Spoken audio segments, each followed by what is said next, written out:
3 keputusan dari revisi Undang-Undang TNI yang nomor 34 tahun 2004 itu kan ada satu adalah penetapan operasi militer selain perang. Terus kedua adalah penambahan jabatan TNI untuk di lingkup sipil ya. Terus dan yang ketiga penambahan usia baik perwira maupun tantama dan bintara. 3 poin itu. Jadi mungkin itu yang harus dicek ya. Karena kan memang undang-undang itu kan ketika prosesnya menimbulkan itu ya kontroversial ya, gejolak. Jadi pasti Presiden juga akan tetap menerapkan kehati-hatian ya supaya undang-undang itu bisa diterima. Meskipun belum tentu juga nanti karena pasti akan ada yang menolak. Buktinya meskipun sudah dibawa ke Seknek muncul aksi mendirikan tenda kan di gedung DPR itu. Itu mereka menolak tapi secara halus, secara damai dengan mendirikan tenda di depan DPR yang akhirnya kemudian mereka digusur juga oleh Kamtibnya Jakarta. Dan muncul keramaian lagi di viral kan itu di media sosial yang kemudian terus ditegur juga oleh Gubernur DKI Mas Pram. Mengapa mesti sampai menimbulkan keriuhan lagi gitu ya.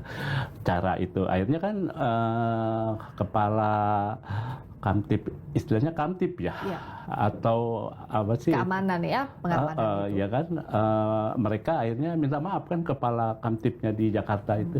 Iya, karena ya bagaimanapun juga saat ada undang-undang disahkan kita banyak undang-undang yang menimbulkan pro kontra, misalnya waktu itu Cipta Kerja dan sebagainya, hak publik juga untuk menyuarakan pro atau tidak terhadap satu aturan hukum, begitu ya Mas Har ya? Dan ini ada pengalaman juga waktu, ingat kan ya Mbak Priska, waktu akhir 2019 itu kan juga muncul penolakan massa ya. Mahasiswa, kelompok sipil dan aktivis dan pemerhati anti korupsi itu karena akan direvisi undang-undang KPK kan.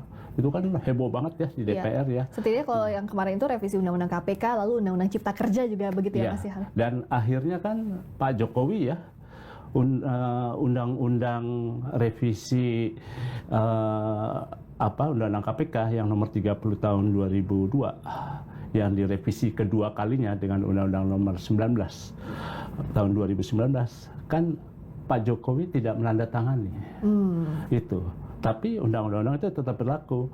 Waktu itu saya cek ya di lembar belakang Undang-Undang revisi Undang-Undang KPK itu Pak Jokowi maupun Menteri Hukum tidak menandatangani. Hanya di situ tertulis mengutip pasal 20 ayat 5 Undang-Undang Dasar 1945. Jadi berdasarkan pasal 20 ayat 5 Undang-Undang Dasar 1945, undang-undang ini sudah sah.